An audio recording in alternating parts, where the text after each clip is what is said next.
प्रदेश police अब wireless set पर hello alpha, Bravo और चार्ली नहीं बोलेगी, बल्कि अपने स्मार्टफोन की स्क्रीन पर महज एक टच कर सीधे मातहतों को मैसेज दे सकेगी। यह यूपी पुलिस की एक नई mobile application push to talk over cellular से संभव हो सकेगा। इसके बारे में डीजी टेक्निकल संजय एम तरणे ने कहा कि अब तक पुलिस जो वायरलेस सेट इस्तेमाल करती है उसमें मैसेज बोलने पर उस जोन के सभी पुलिसकर्मी सुनते थे। वायरलेस की रेंज 3 से 4 किलोमीटर होती है, लेकिन अब इसकी कोई सीमा नहीं होगी। इस तकनीकी का इस्तेमाल मेरठ और बरेली में कांवड़ यात्रा के दौरान किया गया। यह बेहद सफल साबित हुआ। डीजी टेलीकॉम ने बताया कि push to talk over cellular app को डाउनलोड करने के लिए जिलों में तैनात पुलिस अधिकारियों और थाना प्रभारियों को एक लिंक भेजा जाएगा। इसके बाद इसमें मौजूद QR कोड को स्कैन कर इस ऐप को वह स्मार्टफोन में इस्तेमाल कर सकते हैं जिस पर CUG नंबर चल रहा है। इसके बाद उस मोबाइल की स्क्रीन पर पुश टू टॉक दिखेगा। इसके साथ ही इस ऐप में ग्रुप बनाकर या POC डाउनलोड कर थानेदारों या किसी भी अधिकारी से सीधे बातचीत की जा सकेगी। इतना ही नहीं, घटना स्थल से वीडियो कॉल की जा सकेगी, फोटो और मैसेजेस भेजे जा पाएंगे। प्रदेश सरकार और माननीय मुख्यमंत्री जी उत्तर प्रदेश पुलिस की तकनीकी दक्षता सुनिश्चित करने के लिए और बनाने के लिए अत्यंत कटिबद्ध हैं। इसी क्रम में आज बनारस का दौरा इसलिए किया गया कि यहाँ पे मिशन क्रिटिकल संचार व्यवस्था को किस प्रकार से लागू किया जाए ताकि सुरक्षित संचार व्यवस्था किस प्रकार से काशी विश्वनाथ मंदिर में हो सके। इसी क्रम में आज हम एक ट्रायल यहाँ से लॉन्च कर रहे हैं। ये ट्रायल है LTE बेस्ड कम्युनिकेशन का, POC जिसको कहते हैं, push to talk over cellular. इसके अत्यंत फ़ायदे हैं। एक फ़ायदा तो यह है कि 1 to 1 कम्युनिकेशन हो सकता है, 1 to many कम्युनिकेशन हो सकता है, GPS ट्रैकिंग, जियो फेंसिंग, ऐसे अनगिनत LTE कम्युनिकेशन के फ़ायदे हैं। इसको मोबाइल पे वायरलेस सेट की फंक्शनैलिटी को मोबाइल पे किस प्रकार से हम मौजूदा हमारा जो अपैरेटस है उसके साथ ये कैसे कर सकते हैं, इसका ये एक उदाहरण है। और इसकी ट्रायल हम यहाँ से कमिश्नर साहब और ADG जोन साहब के साथ यहाँ पे लॉन्च करने जा रहे हैं। इसमें हम ये जानकारी करेंगे कि वाकई में आज के दिन में जो संचार की कानून व्यवस्था की जो आवश्यकताएं हैं, क्या इसका परिपूर्णता इससे हो पा रही है या नहीं हो पा रही। ये क्लाउड बेस्ड आर्किटेक्चर है, इससे हो पा रही कि नहीं हो पा रही। दूसरा, ये सुरक्षा मानकों पे खरा उतर रहा है कि नहीं उतर रहा है। हालांकि इसमें AES 256 एन्क्रिप्शन अवेलेबल है जो सुरक्षा का हाईएस्ट मानक है। इसके अतिरिक्त यहाँ पे हम सर्टिन CISSP और अन्य एजेंसी से भी सर्टिफिकेशन करने के उपरांत ही इसके लागू किया जाने के संबंध में निर्णय लेंगे। DOT द्वारा एक प्रस्ताव विचारित है कि 800 से लेकर 860 मेगाहर्ट्ज़ ये फ्रीक्वेंसी बैंड LTE का डिफेंस और सुरक्षा एजेंसीज़ के लिए रिजर्व किया जाए, तो स्वाभाविक रूप से धीरे धीरे सारा की सारा संचार व्यवस्था हमें LTE के बेसिस पे फ़ायदेमंद होंगी। इसके ज़रिए आप फ़ोटो भेज सकते हैं, पुश टू वीडियो भेज सकते हैं, वीडियो कॉल कर सकते हैं। इससे इसको जैसे आपने जेब में लगाया और मोबाइल की तरह रखा, तो इससे आपको बॉडी वॉर्न कैमरा की भी आवश्यकता ख़त्म हो जाएगी।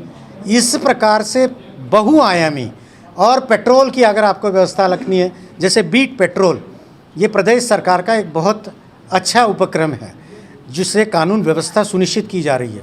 तो बीट पेट्रोलिंग में लगे हुए कांस्टेबल्स के साथ भी अगर हम इसको एक्टिवेट करेंगे तो हमें बीट की व्यवस्था कहाँ तक कैसे मॉनिटर हो गई है, ये हमें जिला पुलिस के अधिकारियों को, डिस्ट्रिक्ट एग्जीक्यूटिव फंक्शंस को जानकारी हो सकती है। इस प्रकार की ये व्यवस्था है। सर, अगर ये देखा गया कि जिस तरह से आजकल मोबाइल के जो सॉफ्टवेयर होते हैं उसको जो है हैक कर लिया जाता है, उसको किसी तरह से कॉपी कर ली जाती है, तो क्या ये सुरक्षित रहेगा?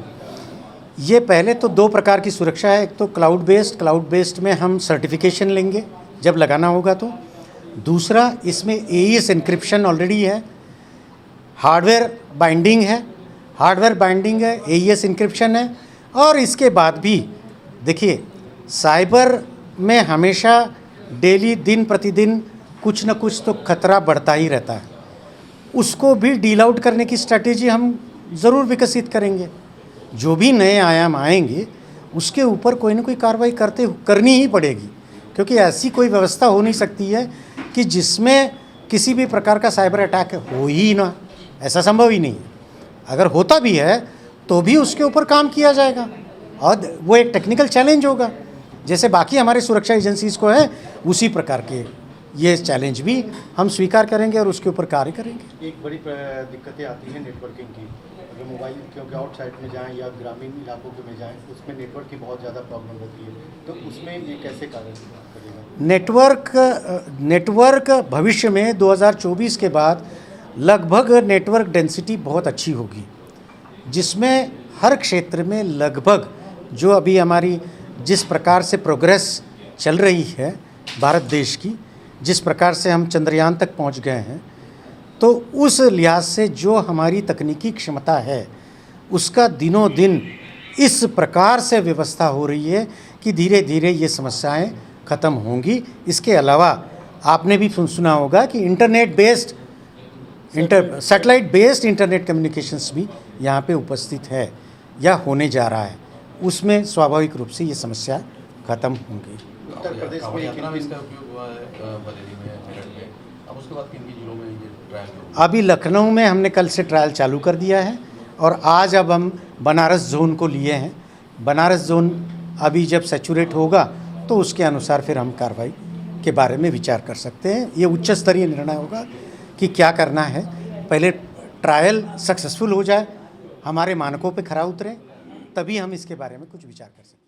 तो प्रेजेंट हमारे जो मोबाइल सेट है उसी पर इसको QR कोड के माध्यम से सुरक्षित तरीके से इसको डाउनलोड करके और विद ड्यू ऑथराइजेशन इसको एक्टिवेट किया जाएगा। ये नहीं कि कोई भी व्यक्ति को ये सुविधा उपलब्ध नहीं होगी। जिसको अलाउ की जाएगी वही उसको अपने मोबाइल पर डाउनलोड कर पाएगा और वो उसी मोबाइल के लिए ही लागू होगा, दूसरे मोबाइल पर वो नहीं चलेगी। दूसरा, ये सबसे बड़ी जो खूबी इसमें है कि ये एक लो कॉस्ट सोल्यूशन है।